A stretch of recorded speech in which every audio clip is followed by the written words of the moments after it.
মাইয়া মানুষের বুদ্ধিতে চলবে, এটা খালি লাভ আর লাভ, জীবনে কোনোদিন লস হইতো না।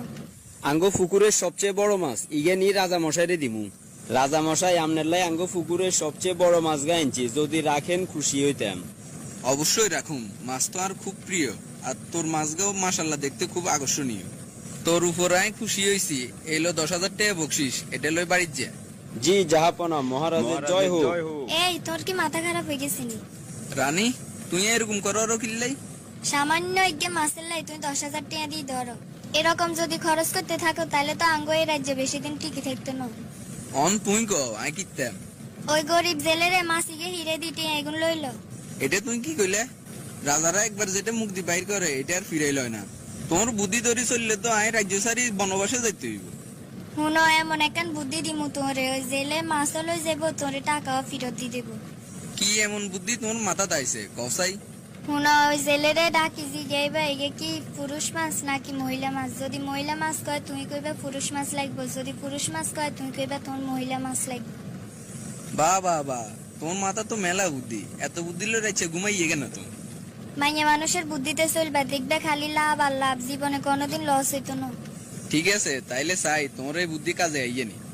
এরে হুন, তোর মাসিকে কোন জাতের, পোলা না মাইয়া? রাজা মশাই হঠাৎ এটা কিলে জিজ্ঞাইল, নিশ্চয়ই এটাতে কোনো কিন্তু আছে। বিপরীত করে কিয়া কোন যায়। মাথা তাইছে একখান। মহারাজ আর মাছ ইগে হোলাও ন মাইয়াও ন, ইগে হিজলে। মাসিকে যে হিজলে এটা তুই কেন বুঝছস? মহারাজ ক্ষমা করবেন, মাছ ইগে হোলা না মাইয়া এটার বাড়তি কোনো গুণাগুণায় দেখি ন, এই কারণে বুঝি লইলাম ইগে হিজলে। তোর এই বিচক্ষণতা আর ভালো লাগছে। ধর, তোরা আরো 10,000 টাকা বকশিস দিলাম, এগুন লই বাইর যা। মহারাজের জয় হোক। তুই একেবে দিস ওই এলাকা আরো 10,000 টাকা দিয়ে দিস। হাতে একজন সাধারণ জেলে হইলো, হাতের কথাবার্তা আর ভালো লাগছে। হাতের মাথাতে সামান্য হইলেও গিলু আছে, কিন্তু গোবর নাই। তার মানে তুই এটা আরো বুঝারো। আরে না, তুই নো রাজ্যের অন্যান্য মানুষের কথা কইয়ে রে। মহারাজে কত গুণ টেয়া দিল, আহারে হাঁসগা টেয়া নেছে উড়ে গেছে আর তুন। এই হাঁসগা টেয়া নেছে তুন লই এগে সুম্মা দি আর এগে সালাম দি টেয়া রে। এটাই দেখছো নি জেলে গিয়ে কত ছোট লোক, 500 টাকার মাছ 10,000 টাকা দিছ, যাইতে হাঁস টাকা হয়ে গেছে, এগুন আবার টোগাইলো। ওরে আবার টেয়ারে সুম্মা ওদের আবার কোফালেও লাগার। আসলেই তো কথা ঠিক কইছো। এই হাঁসটিয়া হয়ে থাকলে আর রাজ দরবারে কত বিক্ষু গাইয়ে হিগুনে এটা কুড়াই নিত। এই জেলেরে তাড়াতাড়ি একটা শাস্তি দাও। আর এই রাজ্যে অন্তত যাতে ছোট নজর কেউ না দেখায়, এটার লাই হইলেও এদের শাস্তি দিতে হইব। এই জেলেরে শাস্তি দিলে আর রাজ্যের অন্যান্য প্রজারাও সতর্ক হইব। এই খাড়া, তোর ভিতরে এত লোক কিনলে রাজ দরবারে হাঁসটিয়া হয়ে গেছে, তুই এটা উড়াই লইলি আবার সুমে দিলি, কোপালেও লাগাইলি, এটার কাহিনী কি ক? রাজা মশাই, এই হাঁস টেয়ায় লোভের কারণে লই সুমা দিন। এই টেয়ার ভিতরে আমনের ছবি আর রানীমায়ের নাম লেখা আছিল। এই টেয়া যদি নেচে হরি থাকে কারো না কারো জুতার তলে হইব, পরে আমনে আর রানীমায়ের মানিজ্যত হানি হইব। এই কারণে আই নেচে তুন লই আর নেগো সম্মানার্থে টেয়ানেরে এগে সুমা দিছি, কপালে লাগাই সালাম করছি। এটা কি আর অপরাধ হয়েছে নি কন চাই? বা বা বা বা, তোর আচরণে আমি মুগ্ধ হইলাম। তুই একজন জেলে হইও রাজা রানীর কিভাবে উপযুক্ত সম্মান করতে হয় এই জ্ঞানটা তোর ভিতরে আছে। এই লো আরো 10,000 বকশিস, এগুন লই বাড়ির যে। মহারাজের জয় হোক।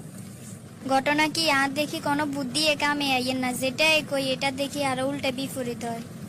আজকে একটা জিনিস বুঝি লইলাম, যার বুদ্ধিদাতা হয় নারী সে হয় জনম ভিখারি। তুই কিন্তু সুযোগ খাই আর যারা এত কথা কই এলান ঠিক হন না।